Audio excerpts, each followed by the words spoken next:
সুষ্ঠু গ্রহণযোগ্য নির্বাচন হলে অবশ্যই যেগুলো ফলাফল আমরা মেনে নেব, কেন মানব না। আমাদেরকে কাঁধে কাঁধ মিলিয়ে যে জায়গায় থাকুক, ক্ষমতায় থাকুক আর বিরোধী দলে থাকুক, একসাথে কাজ করতে হবে। বিএনপি সেটাই চায়। আমি এই বার্তার বিষয়ে অবগত নই, আমি দেখিনি। তবে আমরা অন্তর্বর্তী সরকার, নির্বাচন কমিশন এবং আইনশৃঙ্খলা বাহিনীর প্রত্যেকের উপর আস্থা রাখতে চাই, জনগণের মতন করি যে আমরা সবাই মিলে প্রতিটি রাজনৈতিক দল যদি দায়িত্বশীল আচরণ করে তাহলে ইনশাআল্লাহ নির্বাচনে সহিংসতা পেরিয়ে শান্তিপূর্ণভাবে আমরা জনগণের ভোটের অধিকার প্রতিষ্ঠা করতে পারবো। গণ অভ্যুত্থানে কিন্তু অন্যতম আকাঙ্ক্ষা ছিল সেটি, সবাই মিলে আমাদেরকে শান্তিপূর্ণ পরিবেশ নিশ্চিত করতে হবে। না, আমরা আশাবাদী জনগণ এখানে স্বাভাবিকভাবে ভোটের অধিকার প্রতিষ্ঠা করতে চান। দীর্ঘ প্রায় 18 বছর মানুষ ভোট দিতে পারেন নাই। প্রত্যেকের ভেতরে একটা উৎসবমুখর পরিবেশ রয়েছে এবং সহিংসতা না, শান্তিপূর্ণ আচরণ থাকবে, সেটি আমাদের প্রত্যাশা। বিএনপির সবচেয়ে বড়, সবচেয়ে জনপ্রিয়, সবচেয়ে দায়িত্বশীল রাজনৈতিক দল হিসেবে যেন ইতিবাচক পরিস্থিতি থাকে এবং সব রাজনৈতিক দলকে আহ্বান করবে যেন শান্তিপূর্ণ পরিবেশ নিশ্চিত করতে যার জায়গা থেকে ভূমিকা রাখে। কারণ একটি গণতান্ত্রিক রাষ্ট্র ব্যবস্থায় যারা রাষ্ট্র ক্ষমতায় থাকবে এবং যারা বিরোধী দলে থাকবে প্রত্যেকেরই কিন্তু অনেক বড় গুরুত্বপূর্ণ ভূমিকা থাকে। আমরা চাই আগামীর বাংলাদেশে এমন হোক যেখানে যারা বিরোধী দলে থাকবে, যারাই থাকুক না কেন, তারাও সত্যিকার অর্থে রাষ্ট্র পুনর্গঠনে, রাষ্ট্র বিনির্মাণে জোরালো ভূমিকা রাখতে চান। সুতরাং সেই গণতান্ত্রিক বাংলাদেশের জন্য আমাদেরকে কাঁধে কাঁধ মিলিয়ে যে জায়গায় থাকুক, ক্ষমতায় থাকুক আর বিরোধী দলে থাকুক, একসাথে কাজ করতে হবে। বিএনপি সেটাই চায়।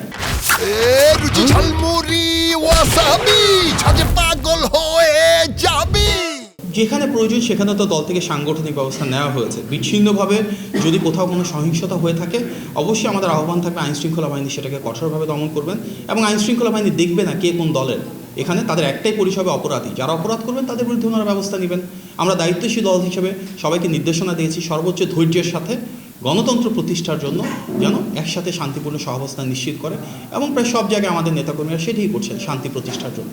কারণ নির্বাচন কিন্তু শুধু ভোট দেওয়া না, নির্বাচন একটি উৎসবমুখর পরিবেশ। সেই উৎসবটাকে যেন আমরা নিশ্চিত করতে পারি তার জন্য সবাইকে একযোগে কাজ করতে হবে। আপনারা তো দেখেছেন, এর ভিতরে আমরা শুনছি অনেক কথা যে ভোটের ক্ষেত্রে অর্থের আদান প্রদান, যেটা ঢাকা 15-তে আমরা গতকালকে দেখলাম, বিভিন্ন জায়গায় অবৈধভাবে টাকা দিয়ে ভোট কেনার উদ্যোগ হচ্ছে। অনেক জায়গায় আমরা দেখেছি বলছে ব্যালট পেপার ছাপানো হচ্ছে। অনেকেই সেখানে বলছেন হয়তো ভিন্ন পরিচয়ের যারা রয়েছেন তারা নিকাব করে ভোট দিতে পারেন। এ ধরনের অনেকগুলো বিষয় আসছে। তো মূল উদ্দেশ্য কী? মূল উদ্দেশ্য হচ্ছে বিএনপির যেটা অনিবার্য বিজয়, হয়তো সেটাকে কোনোভাবে স্তীমিত করার জন্য বা নির্বাচন প্রক্রিয়াটাকে কিছুটা বিতর্কিত করবার জন্য। তবে যারা চেষ্টা করছে ওনার মুষ্টিমেয়, স্বাভাবিকভাবে আমরা বিশ্বাস করি জনগণের অধিকারী প্রতিষ্ঠা হবে এবং এই নির্বাচনের মাধ্যমে, ব্যালটের মাধ্যমে জনগণ ইনশাল্লাহ বিএনপিকে যখন বিজয়ী করে আসবে এবং গণতান্ত্রিক বাংলাদেশে সবাই আবার একসাথে কাজ করবে, সেটি আমাদের প্রত্যাশা। সুষ্ঠু গ্রহণযোগ্য নির্বাচন হলে অবশ্যই যেগুলো ফলাফল আমরা মেনে নেব, কেন মানব না। নির্বাচনটা সুষ্ঠু করা তো আমাদের সবার সমন্বিত দায়িত্ব। অনেক ক্ষেত্রে আমরা সমাধান পেয়েছি, অনেক ক্ষেত্রে সেটা বিলম্বিত হয়েছে, এখনও সমাধান পায়নি।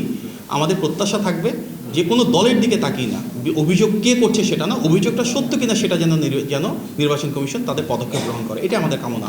আগামী 2 দিনের ভিতরেও কে অভিযোগ করছে সেটা মুখ্য না, অভিযোগটা সত্য কিনা সেটা মুখ্য এবং সে অনুযায়ী ওনারা ভূমিকা পালন করবেন, যেখানে প্রয়োজন কার্যকর পদক্ষেপ নেবেন, সেটি আমাদের প্রত্যাশা। ধন্যবাদ।